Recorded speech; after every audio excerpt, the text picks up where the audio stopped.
every company around the globe is creating more content than traditional digital media companies of 2015. And then a lot of these organizations are running blind. The average creative spends about 75% of their week dealing with logistics instead of actually building the next great campaign. The modern executive has to be willing to throw away 10 years of principles and practice. I am certain I can solve this for you. Oh my God, Shane Hegde. I almost just dropped an F-bomb. I try so hard not to do that because I'm sure I'll get in trouble with the Google gods. I am so thankful that you and I know each other and that we're doing this right now. I'm not going to spend too much time, talking about anything other than turning it over to you so you can tell us all about AIR and how awesome it is, including what problems are you solving for the modern CMO versus legacy CMO? Because maybe we just kick it off right there. Yeah. Well, thank you for having me. I think it's been It's been 15 years maybe of knowing each other. Which I think that's right. Feel old, but here we are. I think that Alec Coughlin might be one of my first networky work friends that I ever made in my career. So, I'm flattered, bro. I think so. I think that's a fact. Karen Fang. Oh, by the way, shout out Karen Fang. K Fang. The Fang, monster. dude. The monster. But let's see. I started this business, AIR, my co-founder, Tyler, about 8 years ago. We sell a product that helps businesses manage and scale their creative assets, their images and videos. We call that creative operations. Effectively, what we do is we help them store and organize all of their content, which is called asset management. Yep. We help them execute on workflows, collaboration, feedback, approvals, rights management. And then the last thing we do is we help them scale those assets, use AI to multiply the outputs or increase the variance of those assets. Look, I think we are in a sort of unprecedented time where, and here where we started this company, we had this belief that every company was going to become a media company.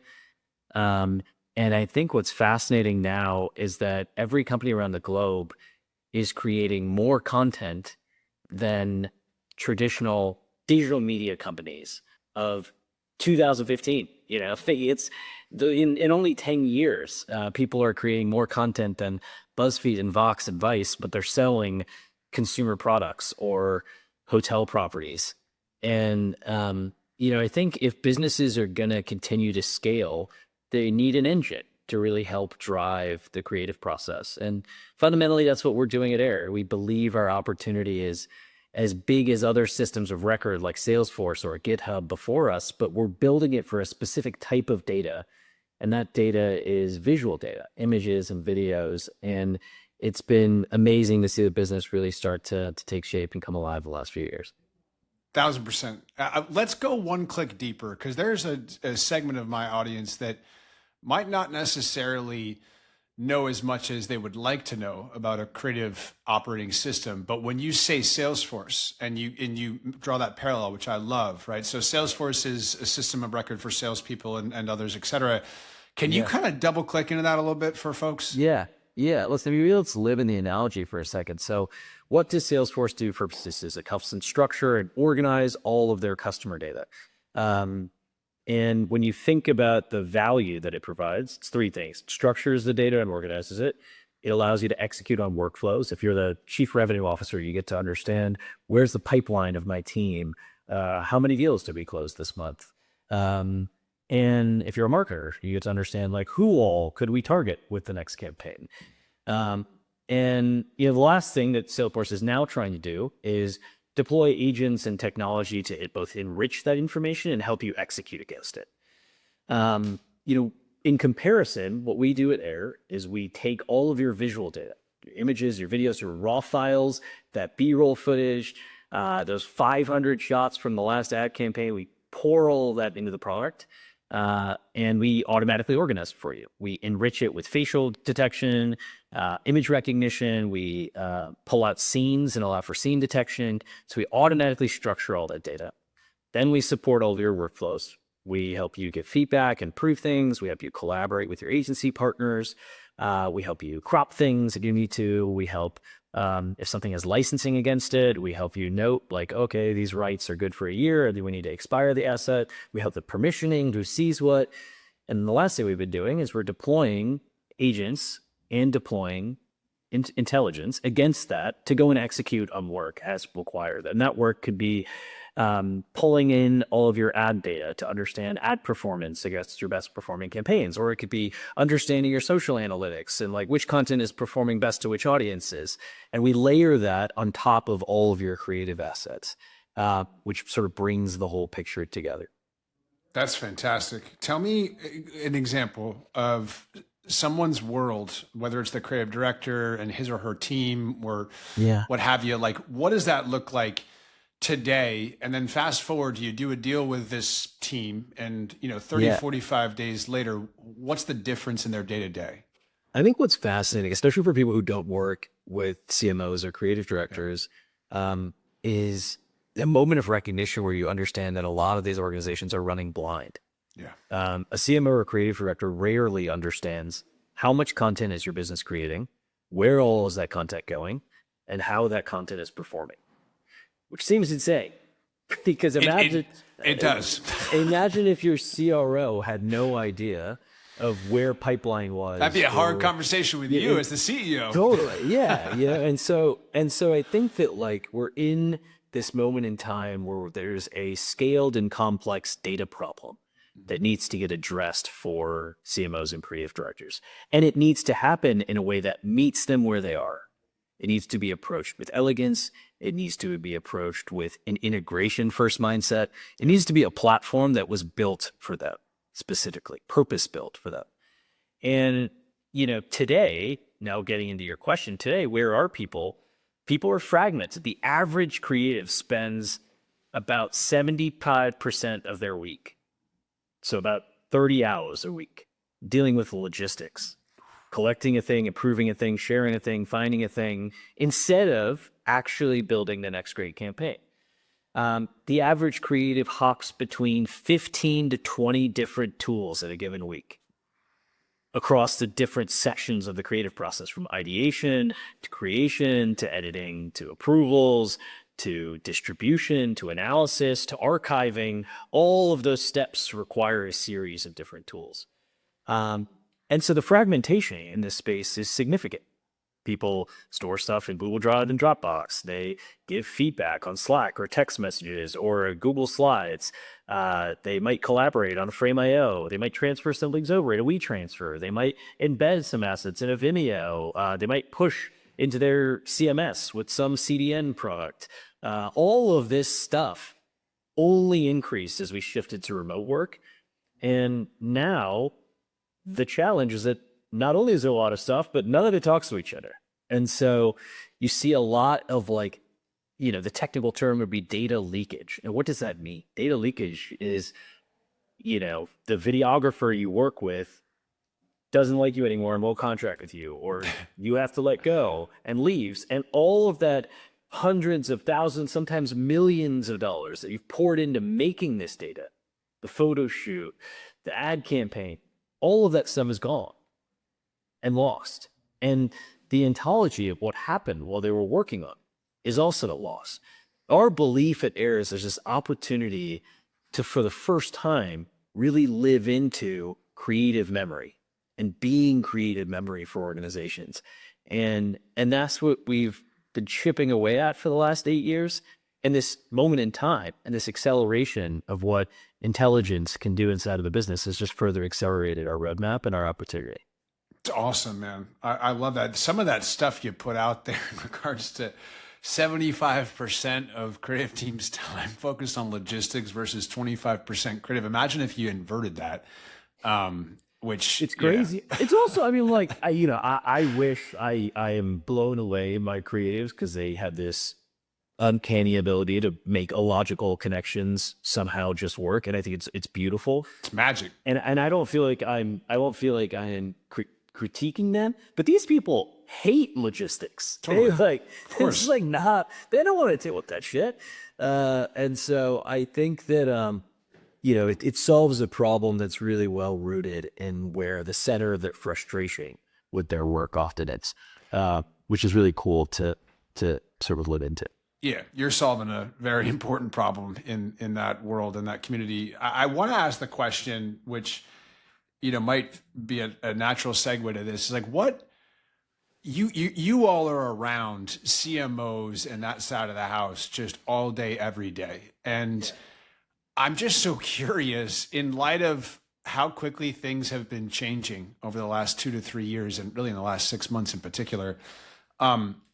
How would you describe what you think the modern CMO should be thinking about? What should their profile be, their skill sets, like, not to be like, management consulting-y, but like, what is the modern CMO in your mind that is thriving versus maybe those that are not doing so well? I think that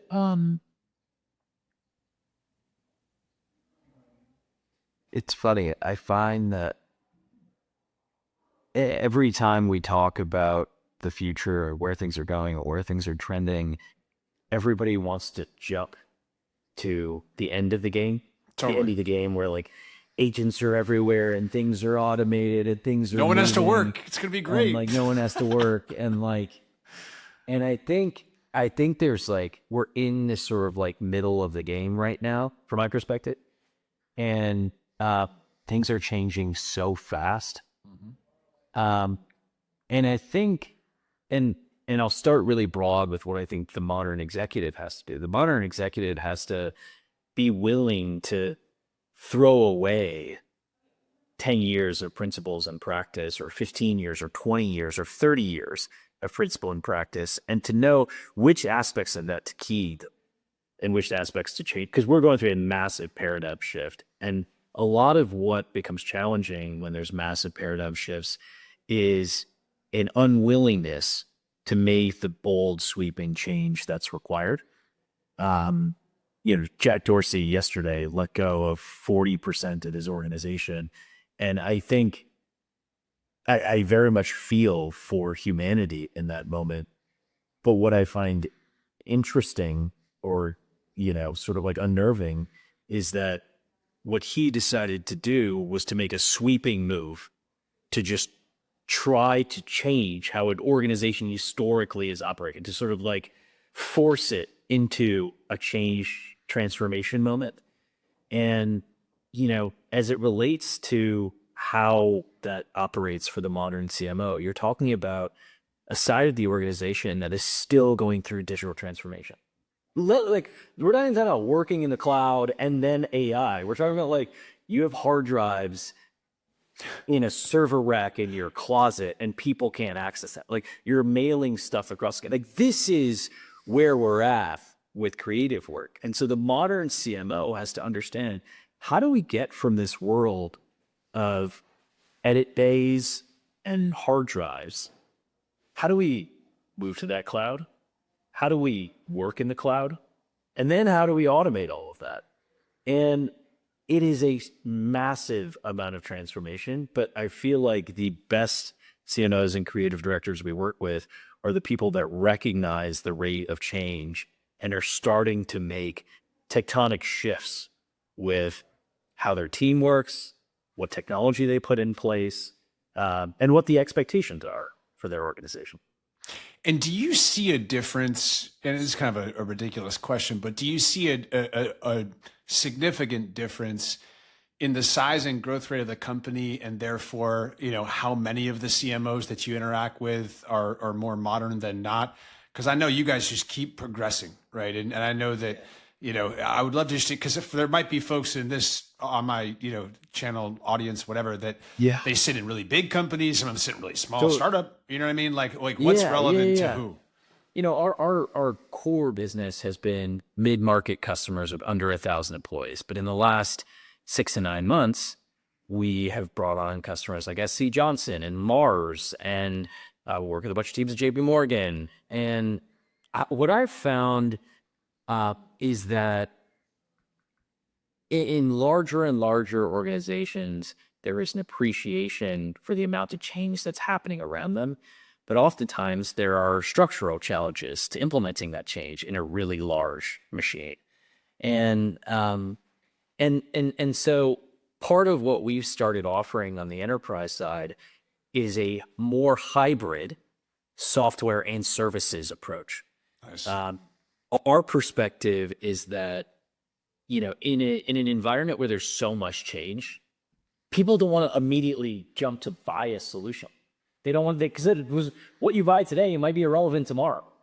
And so what's required often is to work with partners such as us to go and evaluate all of the workflows around your business, evaluate your understandings of what's working and what's not working. Like if you want to re-platform, sometimes you just need new, fresh perspective in the room that can help provide understandings of where you could go and the paths and the optionality. I find it fascinating that a traditional services business is now the most valuable software company in the world in Palantir, right? And so Forward deployed engineers, baby. Forward deployed engineers. And so what's happening for us in the enterprise is we're now partnering with companies who recognize that they need to make transformational change. And then they work with us on a steward basis to both execute on parts of that change and to evaluate parts of that change. And that hybrid is where we're finding a lot of magic in the enterprise, where we can be the eyes and ears and hands oftentimes for a CMO that knows they want to go in a certain direction, but doesn't feel like they have the exact shape of what that direction is yet. I love that answer, and I want to be careful not to put words in your mouth. But are you saying that you have a forward deployed engineering, dimension to the business today that has humans? So tell us more, because because my audience is going to love that. Go ahead. Yeah. So what we'll do for an organization is we run first a month-long series of interviews across your organization for a large enterprise that would want to go forward. We're on a month-long series of interviews across your organizations to drive an output. That output document is called a workflow analysis. That workflow analysis is totally free. And what we're chasing for problem statements that have solutions that we think are centered around automation and technology inside of your organization. Some of our recommendations are not about us. They're about other things that you could do. But again, we are trying to build the platform for all of this, right? So we think about the problem that we want to think about the problem always as holistic across how visual data flows in and out of your organization. So we attack that big problem. We try to map it out. We understand all the different workflows around it. And then with that workflow app, then we say, okay, we think this is the place. We're big believers in crawl, walk, run. And we think that this is the best place to start. And here's like an area that we execute on, and it's a 5 to 6 month, depending on the nature of the relationship, trial period, where basically we get in and we go to work. And we go to work and we attack that problem and we start to drive the incremental change in the organization with a team of 6 people on our end, and then whoever the stakeholders are inside of the organization. Through that period, a lot of what we're doing is assuming that the problem has the shape of our tool. We're deploying our tool inside of the organization. We're integrating it with whatever the existing tech stack is. We're depreciating some of the irrelevant tools in the mix, and we're starting to centralize the data and showing the power of what that centralization can unlock, ideally insights that the organization has been starving for. So we do that over a 6-month period, and then you start to expand into multi-year engagements on top of that that constitute other workflows. So the beauty of our setup now is we never charge service fees in our organization. We just don't believe it. It's all product understandings and product intuition for us, and you just pay for the product, and this service comes along with the product experience.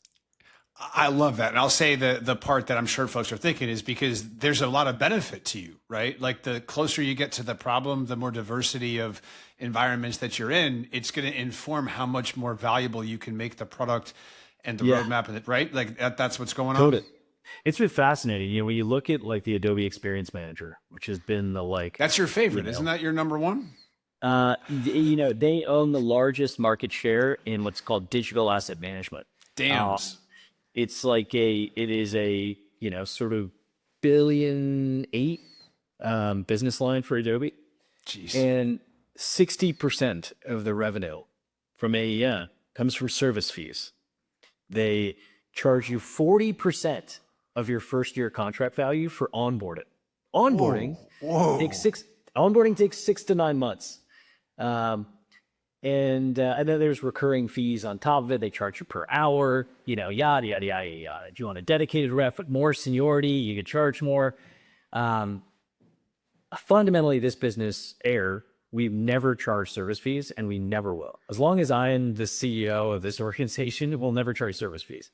And the rationale as to why is because, like, one, when you think you have a problem, you have no idea. When you think, you're not certain. You have no idea how long it's going to take to both understand the scope of that problem and then solve it. So how could you assume what the solution might be before you actually dig into it? And two, like, our biggest belief is that if we actually solve the problem, you're going to retain as a customer. So in our business, we have a 98% dollar for dollar retention rate, and we have 130% net dollar retention. Now, what that means is that every year my business grows 30% because people want to buy more stuff and they want to double down on what we're doing. And so I think that, for us, we're all about the LTV of a customer relationship, and we're big believers in long-term partnerships. And we think that service fees end up being, nickel and diming a customer for no reason, when all you're trying to do is build a deeper understanding where their problems are and ideally deploy your product to solve it. 1,000%. So let me ask you the question, because it's such an obvious question. You know how much of a fan I am of you and Tyler and the crew, and the technology, the forward deployed engineering. This is just, it's lights out. So what's the ideal situation for the ideal person in my network that I can send this to and be like, look, this is my guy, Shane. This is what they, this is why you should be thinking about them. Is it because they're thinking about Adobe in the way that you just described it, and they're prepared to pay those types of fees and so on and so forth? Like, what's the moment when the right person at the right company approaching enterprise is like, I need Air, but I might not even know Air exists? And this should be let me write the caption for your LinkedIn post. I literally am looking at my notes now for this. Go ahead. If you are sitting inside of your organization today and you have no understanding of how much content you're creating, where that content is going, and how that content is performing, for the love of God, please call Shane. Call Shane. Here's his cell phone. Beep. It's 419-902-7392. That's not really your number, is it? It's 100% my cell phone. Oh my God. And what Shane is going to do is Shane's going to come in with a extremely passionate team of individuals. This is true. And he's not gonna preach this like AI gospel of everything's being automated away. But what he's going to do is he's going to use the latest methodology, the latest models, and the latest tools to come in and to help transform your organization. And he's going to do it from the ground up, and he's going to do it right for the long future that hopefully you and Shane will have together. Careful what you wish for, bro, because I was going to take rifle shots at certain people, as I told you that I need your help, and now you just put your cell phone number out on the internet. Great. Even though I haven't. Yeah, I mean, I hope that was I hope that's not the actual number I have for you in my phone. I hope you have like a marketing number for Shane. It's not. You text me whoever. That's amazing. I don't know. If you have this problem, I'm this confident. I spent 8 years obsessing about this thing. I know. Warehouses of Brooklyn trying to get it to this point. And now I've solved the problem for thousands and thousands of customers. I am certain I can solve this for you. There's no doubt in my mind. If you want to, I know you're right. And I completely agree with you. And I think what's interesting is, and maybe this is a little bit of a segue to the next, chapter of the conversation, but what's that like, right? Because so many people that watch this, and I told you before, there's a pretty healthy dose of folks in the enterprise and so on and so forth. They've never done the startup thing. They read about it, they hear about it, maybe they have ideas about it. But you've been through the journey, man. Like, you got the 300-yard stare. You've been through some stuff to get to where you are. Do you want to talk about our man Tyler and how you guys kind of navigated the mayhem of getting to where you are? Yeah, I think I mean, look, I don't know if I would wish this on my greatest enemy. Good way to start. I like, you know, I sort of, I feel like Tyler and I grew up in an era where like this founder story was romanticized. Yes. And then it sort of like fell off, and then it came back in 2021, and then it fell off, and now it's back. Now it's like you can start anything because you can vibe code your way to success. And like that's not wrong, you know? And but I think it should be qualified. And let me begin the point with, and I don't want to fully speak for Tyler, but I think why Tyler and I love our job. Tyler and I love our job because we picked a group of customers, creatives, that we love working with every single day. And it's so best. fun. And they're just the best. And like you can hang, and we have a sales dinner that like, I don't know, I just want to go and hang out with these people and have drinks and eat good food, and we stay. And our average, we were calculating, our average sales dinner time, like the amount of time for our sales dinners, is 3 hours. People like hanging out. They don't like, want to leave. You're like, guys, I leave. gotta go home. It's like, fun. And they're like, but shit, you know? it's so fun. It's fun. We actually, people get mad because we don't like sell the product at the sales dinner. We're just tell like me about the hanging product. out. Come on. Talking. Yeah. So we love our customers. We love like this type of customer. We really like working with them. The second is that the like shape of the business, how the business works, the economic model, the product, everything changes so fast. We're at the like epicenter of where change is happening in the world, and so you have to keep. It's like you're never done. You know, it's maddening, but it's so fun because you're learning so much every single day, and that like velocity of learning keeps us really engaged, and keeps like our minds turning. Third thing is that the addressable market is so big. It's literally, I mean, we believe every company is a media company. There's 900 million people in the world who are knowledge workers that work with images and videos every day during the work week. 900 million people. You know, there is 40 million businesses on Instagram. Yeah, I can like get random anecdotes and stats. Get like, there are millions of companies that we could service over time as we're getting this problem right. And that's a really large economic opportunity for us and our team and our investors, and that's interesting. And then the fourth thing is that like we get to work with each other, you know, and you were friends before this or roommates before this, and you know, we also get to, you know, the team is now just under 100 people, and it's people we're in every single final round interview because we're gonna spend a lot of our lives with these people. And so we want to make sure that they fit the mold of our culture. And so, look, I tell that long story in response to your question, in that throughout the last 8 years, there have been many, many, many moments where you're like, why the hell are we doing this? COVID happens and we have to shut down the office, and you know, we're make fundraise, we need to kick out the fundraise date, or we can't raise money before that because we don't have enough customers, or, you know, the market environment changes, we need to do a big layoff and transition or change our marketing motion, or we lose a big customer, or we lose a big prospect that we thought would come together. Like, it's just shit every day, every week, you know? And I think that for us, it has been an approach of continuing to come back to why we're doing this that has brought us, I think, calm and conviction.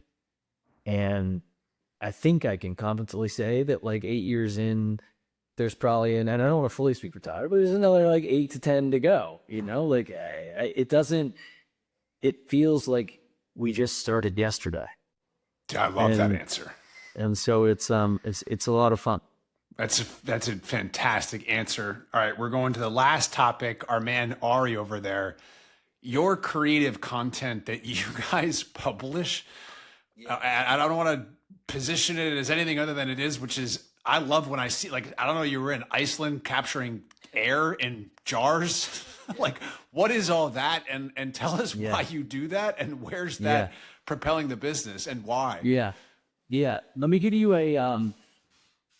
the tactical response, and then I'll give you the emotional response, and then I'll talk to you about the organizational setup. The tactical response is we operate a social first go-to-market motion. So what does that mean? That means that we use social as a mechanism to drive brand awareness. And then we use multi-touch marketing to take that awareness and to drive net new leads for our business. And then those leads convert into customers. So tactically why we do it is because it is an efficient way of acquiring customers for us.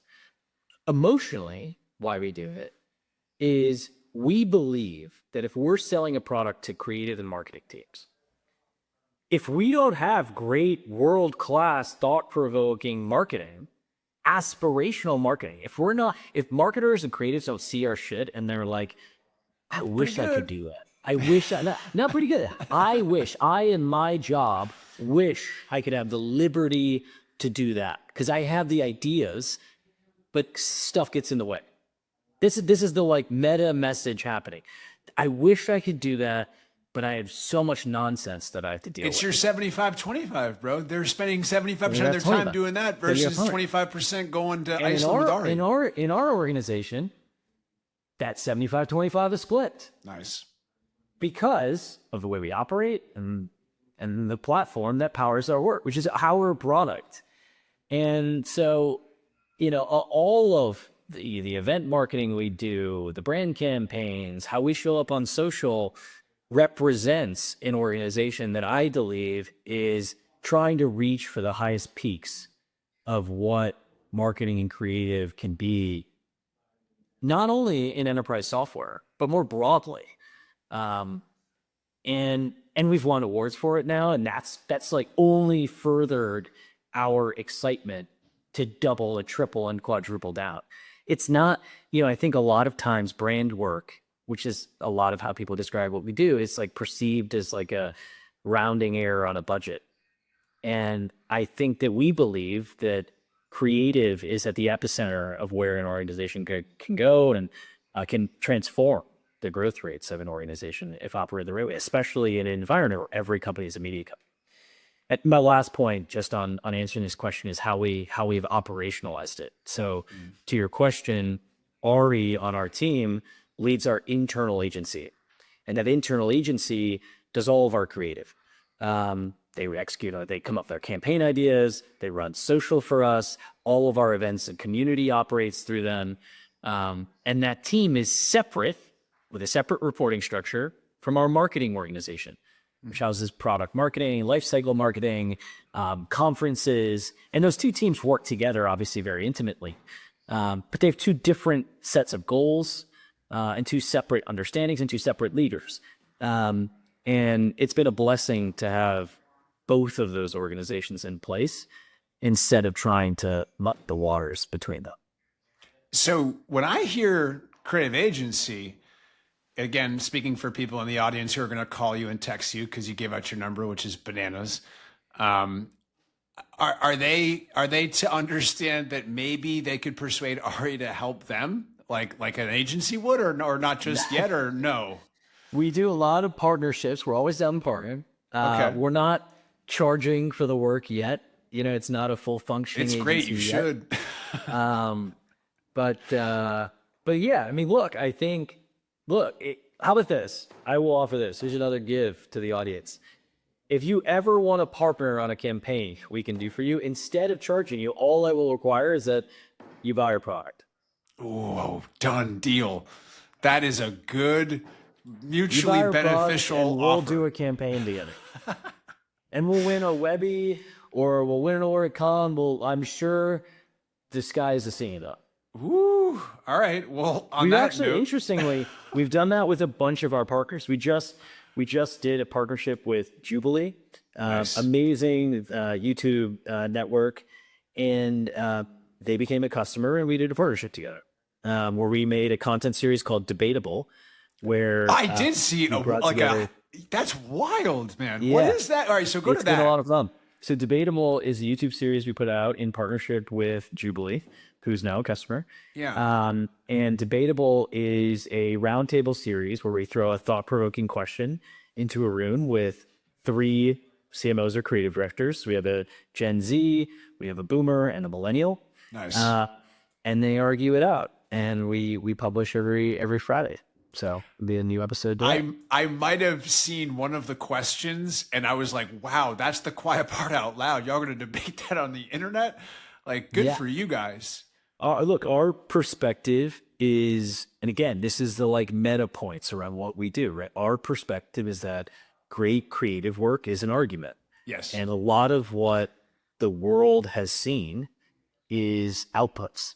They see like a billboard, they watch a movie, and there's so much that happened. There's so many working files, there's so much feedback, there's so much exchange, there's so much dialogue going into just the thing that you see. And I think part of, and there's many beautiful things about the world today, but I think one of the downsides is that since we've had this thing in our phones with the camera on it, we assume that all of us are creatives or photographers. And I think that part of what we're trying to show and make an emphasis around is the reality of the scope and complexity and dynamism of the work before you get to that moment where you have something on your phone. I love that, man. You guys are so committed to the creative community. It's inspiring. It's awesome.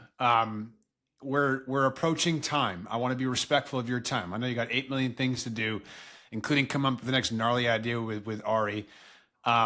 Anything else that you want to share with the audience? Again, do we want to repeat your cell phone number, make sure people really start bombarding you and using robots to get you, or anything else you want to share before we wrap this thing up, Mr. Shane? 419-902-7392. I'm available from 6:59 a.m. to 11:59 p.m. Monday And you through are Friday very and responsive. Sunday. You were I very don't work on responsive. Saturdays. I don't want to hear from you on Saturday. Any other day, I'm your guy.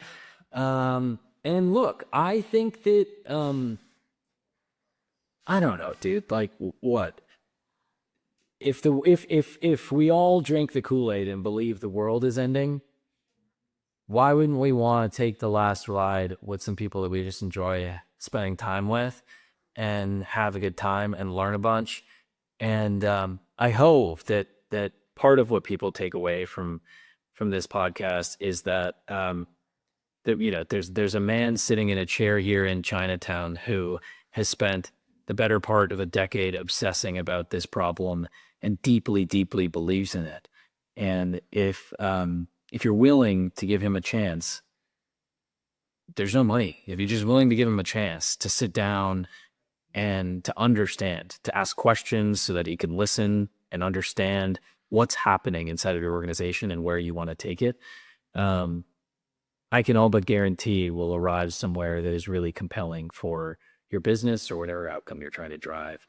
So thank you again for having me. Available whatever. Email is also shane@air.inc. That also works. Yeah, truly, big fan of Alec, and thanks again for having me. I appreciate that, but I want to say before we go, I completely endorse everything you just said.